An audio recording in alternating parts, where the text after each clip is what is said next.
అసలు ఎప్పటికి లెక్కలు తేల్చేవాళ్ళు, అసలు ఇన్పుట్ సబ్సిడీలు ఎప్పుడు ఇచ్చేవాళ్ళు, అది వచ్చేసరికి వాళ్ళ పరిస్థితి ఏమయ్యేది, లెక్కలు తీయమనండి, చెప్పమనండి ఒకసారి. ఇదిగో ఫలానా తుఫాన్ వచ్చినప్పుడు నేను ఇమ్మీడియట్ ఇంత పే చేశాను, ఇదిగో ఇది చూపమనండి. లేదా కరువు వచ్చినప్పుడు ఇదిగో నేను ఇంత చేశాను చెప్పమనండి.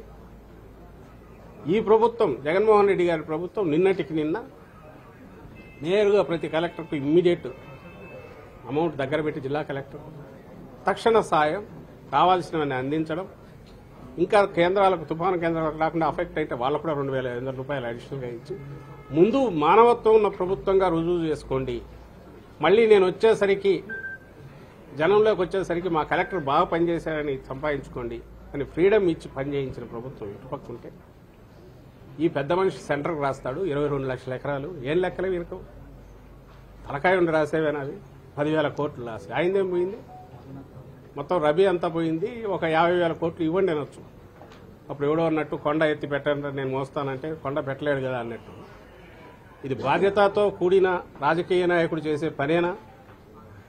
అసలు 22 లక్షల ఎకరాలని ఏ బేసిస్ మీద వచ్చాడు ఈయన? నష్టం జరిగింది 10,000 కోట్లు.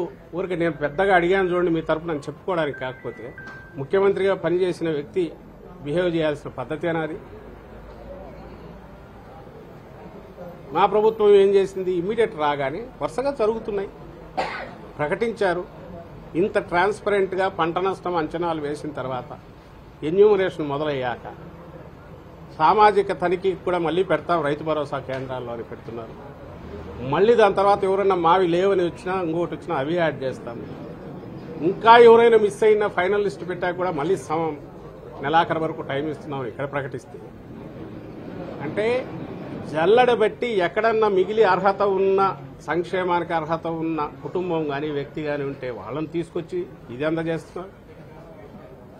అలాగే ప్రభుత్వం నుంచి ఏ సహాయం అందాల్సి ఉన్నా, అది ఈ వరద బాధితులకు కానీ, తుఫాను బాధితులకు కానీ, లేదా కరువు దీనికి సంబంధించింది కానీ, దానికి సంబంధించి కూడా సోషల్ ఆడిట్ అనేది పెట్టి స్పెషల్గా కావాల్సినంత టైం ఇచ్చి క్లెయిమ్ పెట్టుకోమని మళ్ళీ చూసి కూడా ఇవి చేస్తుంటే, ఇంత ట్రాన్స్పరెంట్గా జరుగుతుంటే నీకు తప్పు పట్టడానికి ఎక్కడా అవకాశం లేక, నువ్వు 300 రోజులు పైగా హైదరాబాద్లో కూర్చున్న వ్యక్తివి,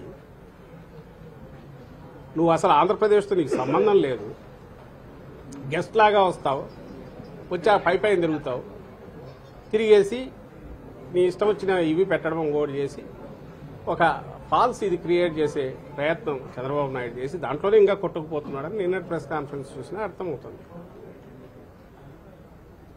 ఒక్క మాటన్నా రెలవెంట్ ఉందా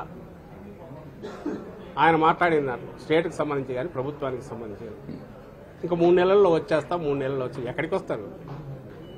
లేదా ప్రజామోదంతో అభ్యర్థులు ఎంపికంట. అసలు ప్రజామోదం నీకే లేదు. చంద్రబాబు నాయుడిని రిజెక్టెడ్ 19లోనే కొట్టేశారు. నిజంగా 14-19 మధ్య ఆయన ఒక మోతాదులో పనిచేసి ఉన్నా, ప్రజల గురించి ఆలోచించి ఉన్నా, ఇంత సున్నా స్థాయికి ఆల్మోస్ట్ దగ్గరగా తీసుకొచ్చేసి అడ్డంగా రిజెక్ట్ చేసేవాళ్ళు కాదు ఆంధ్రప్రదేశ్ ప్రజలు.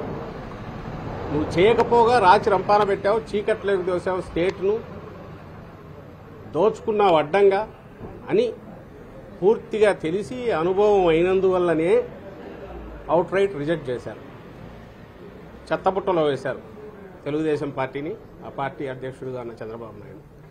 అది ఆయనకు తెలుసు కాబట్టే ఎప్పుడు వచ్చినా, అంటే హైదరాబాద్లో ఉంటే అక్కడ ఆస్తులు ప్రొటెక్ట్ చేసుకోవచ్చు, తన వాళ్ళ బినామీల ఆస్తులు ప్రొటెక్ట్ చేయొచ్చు అనే ఉద్దేశంతో అక్కడ ఉంటున్నాడు తప్ప ఆంధ్రప్రదేశ్కి రావాలని ప్రయత్నం చేయట్లా. అతను చేయట్లా, అతని కొడుకు చేయట్లా, అతని దత్తపుత్రుడు చేయట్లా.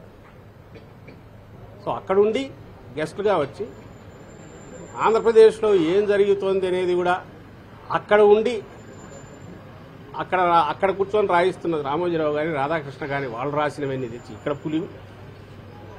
ఎన్నికలు వచ్చేసరికి జగన్మోహన్ రెడ్డి గారు వద్దంట, ఈయన తీసుకొస్తారంట ప్రజలు. సరే పగటి కళలు కంటున్నాడా అనుకుంటే అది కూడా దాటిపోయినట్టున్నాడు. నాకు అనుమానం వస్తుంది ఈయన ధీమా. ఈయన మనం సినిమాల్లో చూస్తుంటాం, ఇంకా దెబ్బలు తిని తిని తిని అంతా అయిపోయినా కూడా ఆ విలన్ ఎన్నో కూర్చొని క్షుద్ర పూజలు చేస్తుంటాడు, చేతబడులు చేస్తుంటాడు,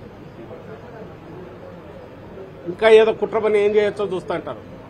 బహుశా అలాంటివి ఏమన్నా మొదలు పెట్టాడేమో. లాస్ట్ ఎలక్షన్స్ ముందు ఆ కనకదుర్గమ్మ గుడిలో అక్కడ పోయి క్షుద్ర పూజలు చేయించినట్టున్నాడు. ఇప్పుడు కూడా చేస్తున్నట్టున్నారు. ఏదో తాంత్రిక పూజలు ఇవి చేస్తున్నట్టున్నారు. వాటి మీద నమ్మకంతో ఏమైనా మాట్లాడుతున్నాడేమో అర్థం కావట్లా. జగన్మోహన్ రెడ్డి గారిని ఎందుకు వద్దనుకుంటారు జనం? నిన్ను ఎందుకు కావాలనుకుంటున్నాడానికి ఒక రీజన్ లేదు. జగన్మోహన్ రెడ్డి గారిని వద్దనుకోవడానికి కూడా ఎలాంటి